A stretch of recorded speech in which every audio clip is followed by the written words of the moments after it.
guys! I'm Erica. I'm Christian. And welcome to Galaxy Food Trip first ever episode.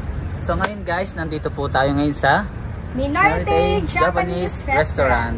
So guys, excited na ba kayo? Ikaw, Eka? Yes! Tara!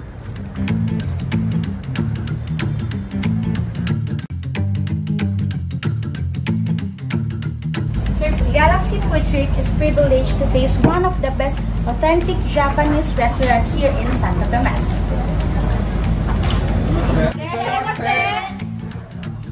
So, para mas makilala natin ang Minority, we are with Chef Onyx. Hello, Chef. Hello. Chef, bigyan niyo naman po kami ng history or paano ba nagsimula itong Minority? Minority is established September 2012.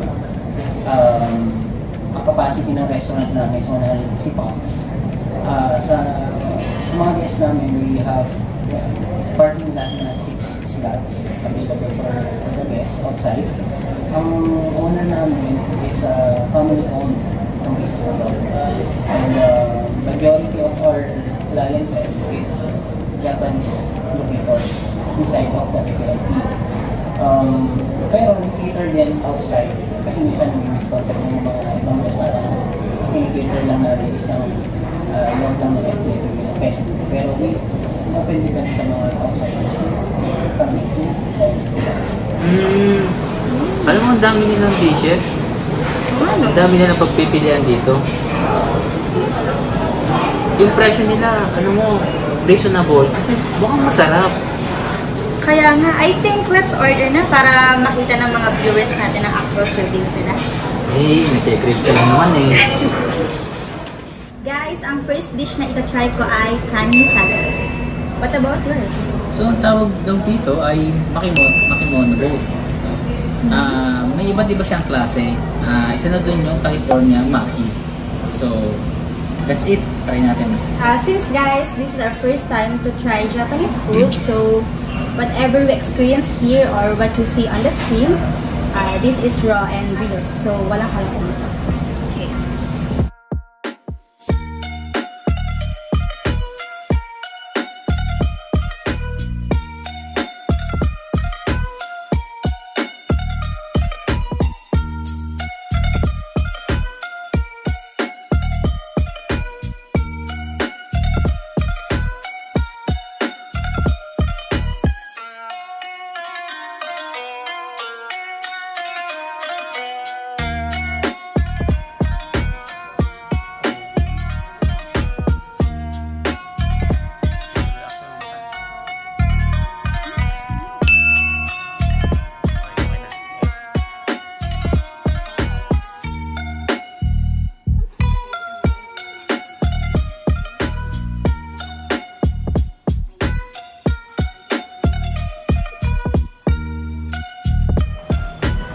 So, nahihirapan talaga ako guys. Gusto nga sausaw ko ito dito. Okay naman yun.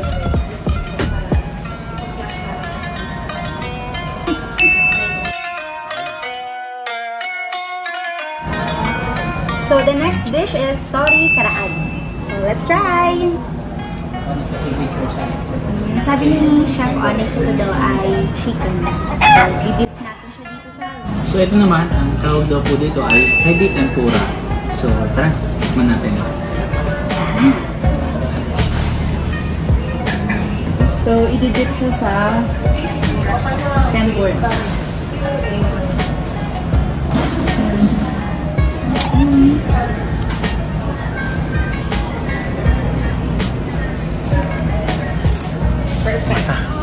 Perfect. Super crunchy. Ganito po ang lasa nito. So yun guys, meron tayo dito ngayon tinatawag na, sorry guys hindi ko siya mabanggit ng ayos, pero sabi daw dyan ay Kushiyaki Noriawase. So meron po tayong dalawang flavors nito. Yung isa ay salt and pepper, at dito po ngayon ay teriyaki sauce po. So, eka. Ito po ay liver of chicken. Ito po ma'am ay pork. So ito guys ay liver of chicken daw po. Yummy. Grabe. Sarap. So, try ko naman yung pork. Parang pork barbecue siya, no? Parang, ay, chicken naman pala to. Chicken barbecue. This is the beef teppanyaki.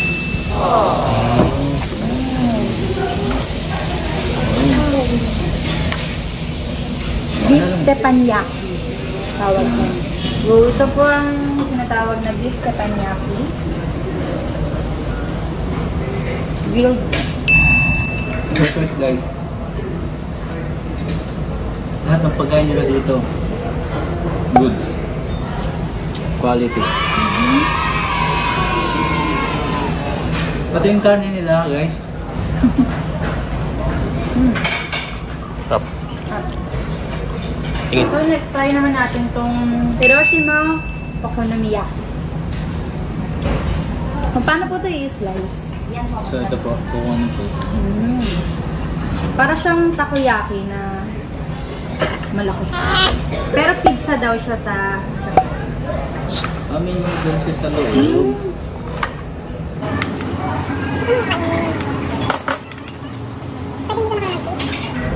So ito po parang omelette.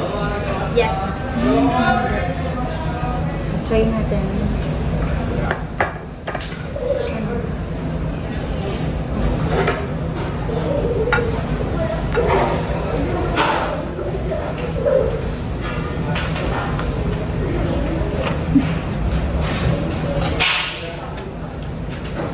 Makain ako nito. Hindi ako binigyan. Natin guys. Grabe ang sarap ng sauce niya.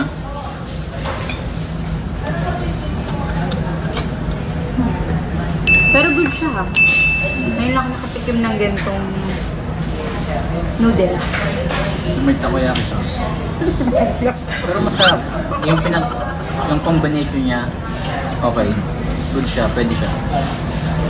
Hanggang sa akin siya ako eh. Siya ay ramen in Japanese. Seafood ramen. Let's try. Okay.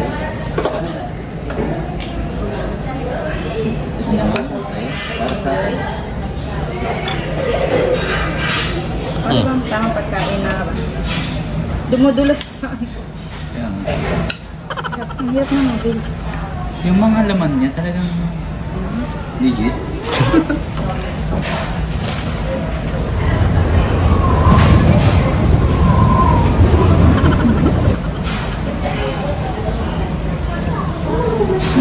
Hindi siya maalat. Oo.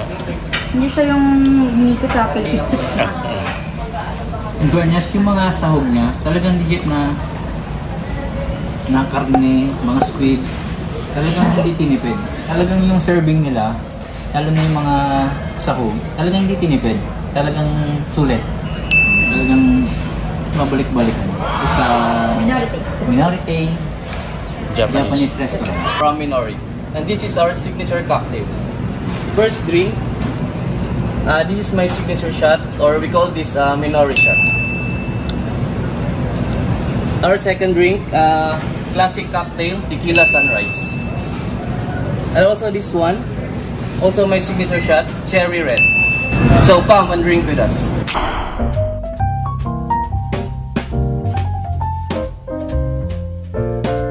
Coffee at Minorite. Recharge and rejuvenate with Minorite's exceptional coffee offerings. Whether you crave the invigorating chill of a cold brew or the comforting warmth of a hot espresso, our expertly crafted coffee drinks cater to every preference. Experience the perfect pick-me-up in a serene and inviting atmosphere. At Minorite, every cup of coffee is a journey to revitalization. So this is one of the classic coffee, one of our best sellers, hot Spanish latte. And also our best seller in our iced coffee drinks, we have iced caramel macchiato.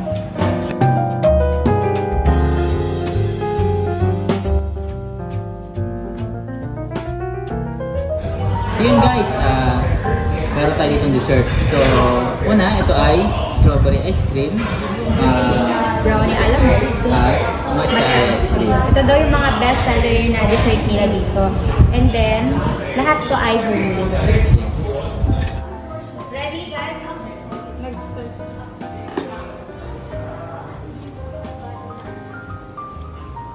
Sweet. Sakto lang yung pagkakatamis niya. Try naman. Try ko naman yung matcha ice cream nila. Dahil favorite ko ang matcha.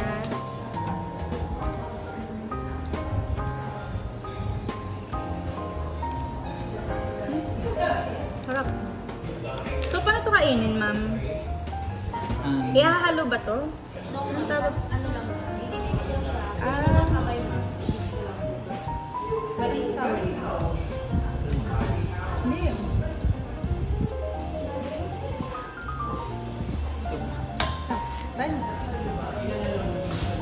Try naman namin ng strawberry ice cream. Made siya from tawag dun? Fresh strawberry. Lahat po sila homemade yan. May mga ano pa, buo pang strawberry. Sarap. Super. Natural siya na strawberry. Ang mga log. Oo nga, no? Super fresh na strawberry ang matitignan. Yes, super. Creamy. Creamy. So ito ba kinakain mo?